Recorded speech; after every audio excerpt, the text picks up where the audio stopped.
Fasa kedua program imunisasi COVID-19 kebangsaan negeri Johor bermula semalam akan melibatkan 600,000 individu termasuk warga emas. Pemberian suntikan vaksin dibuat di 21 pusat pemberian vaksin atau PPV meliputi 9 fasiliti Kementerian Kesihatan dan 12 lagi fasiliti awam lain. Menteri Besar Johor Datuk Hasni Mohamad berkata, dengan fasiliti sedia ada, kerajaan negeri dijangka mampu memberi suntikan kepada 4,000 orang sehari. Pusat-pusat vaksin bagi fasa 2 pun sudah berada dalam keadaan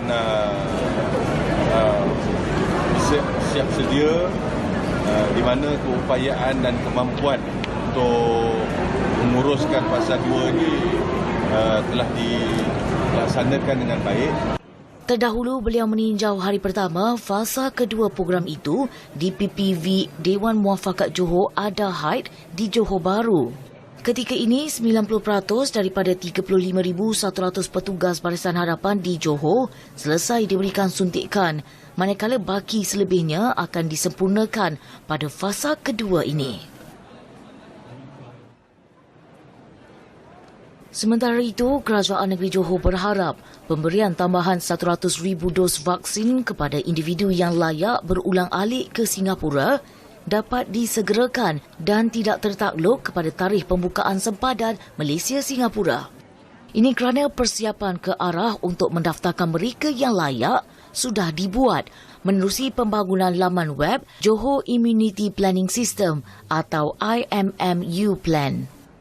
IMMU Plan dikhususkan untuk golongan yang memenuhi syarat seperti permit kerja sah di Singapura, surat majikan yang menunjukkan mereka memang bekerja di republik itu atau mendapat tawaran bekerja. Pemberian vaksin kepada pekerja industri perhotelan dibuat atas beberapa faktor, termasuk kluster melibatkan Genting Highlands selain pertambahan jumlah vaksin yang diterima negeri itu. Jawatankuasa Pengurusan Bencana Negeri Pahang menjelaskan antara faktor penting diambil kira ialah kluster Jalan Genting yang berterusan selama 2 bulan dan melibatkan 563 individu serta keperluan menjadikan hotel sebagai tempat kuarantin. Pemberian vaksin kepada 3,036 individu daripada sektor perhotelan termasuk tukang kemas, pencuci dan penyelenggaraan adalah melibatkan 6 daerah di Pahang dan bukan hanya daripada pekerja Genting Group. Ia juga sebagai usaha menggerakkan sektor ekonomi dan sektor sokongan negeri iaitu pelancongan dan pengangkutan. Inisiatif itu juga hanya dibuat selepas 32,156 petugas Barisan Hadapan Kesihatan dan perkhidmatan penting yang disasarkan sebagai penerima vaksin fasa pertama oleh Kerajaan Persekutuan selesai menerima vaksin mereka.